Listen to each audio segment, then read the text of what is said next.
Bonsoir Cécile. Bonsoir. Les prix à la pompe n'ont pratiquement jamais été aussi hauts, ça n'arrête pas d'augmenter, on bat des records et pourtant on n'a jamais autant consommé de carburant. Et oui, la consommation de carburant est en hausse de 10,4% en janvier sur un an. Dans le détail, on voit que c'est surtout la consommation de gazole qui s'enflamme, plus 11,9% depuis un an.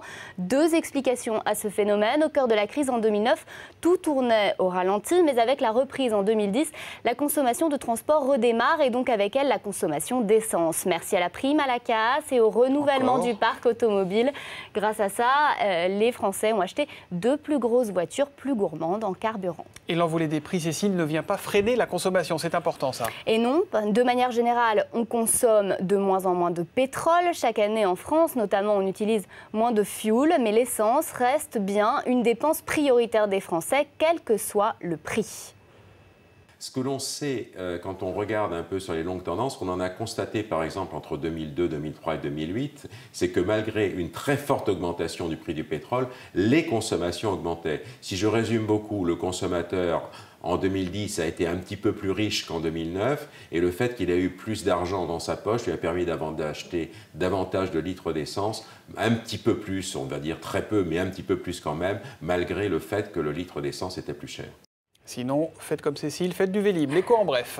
Un résultat pour commencer, Danone en forte hausse. Le groupe alimentaire porté par ses ventes dans les pays émergents, sa branche produits laitiers frais, représentée par la marque Activia, est aussi à l'origine de son succès en France comme à l'étranger. Danone compte augmenter ses prix cette année de 2 à 2,5%. Objectif, compenser la hausse des matières premières. C'est toujours la confusion autour de la réforme de la fiscalité du patrimoine. Je vous en parlais hier. François Baroin a évoqué la possibilité d'abaisser le seuil d'imposition de l'ISF et de compenser cette mesure par la suppression du bouclier fiscal. Christine Lagarde ne confirme pas et Nicolas Sarkozy plaide en faveur d'une suppression de l'ISF. Une réunion a eu lieu aujourd'hui à Matignon. Et puis, il faudra prendre en compte dans cette réforme une croissance molle. L'INSEE a confirmé une hausse du PIB de 0,3% au dernier trimestre de l'an dernier, une performance moins bonne que prévue. Sur 2010, la France enregistre 1,5% de croissance, un chiffre inférieur à la croissance moyenne des pays européens. Et puis le dossier SNCM peut être une avancée dans ce dossier, paralysé depuis 3 semaines par une grève des marins CGT. Le président de l'Office des transports de la Corse ne serait pas contre la birégionalisation de l'entreprise. En clair, la société privatisée en 2006 redeviendrait publique, appartenant à la fois à la Corse et à la région PACA. C'était l'une des revendications des syndicats.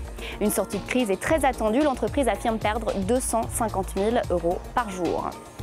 Les marchés financiers.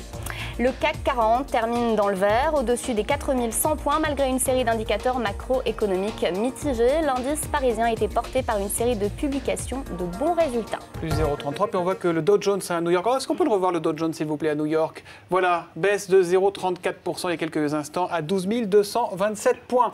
L'écho en plus, c'est un chiffre plutôt alarmant, on veut dire. Oui, 44 millions, c'est le nombre de personnes dans le monde qui ont basculé dans l'extrême pauvreté depuis 2010.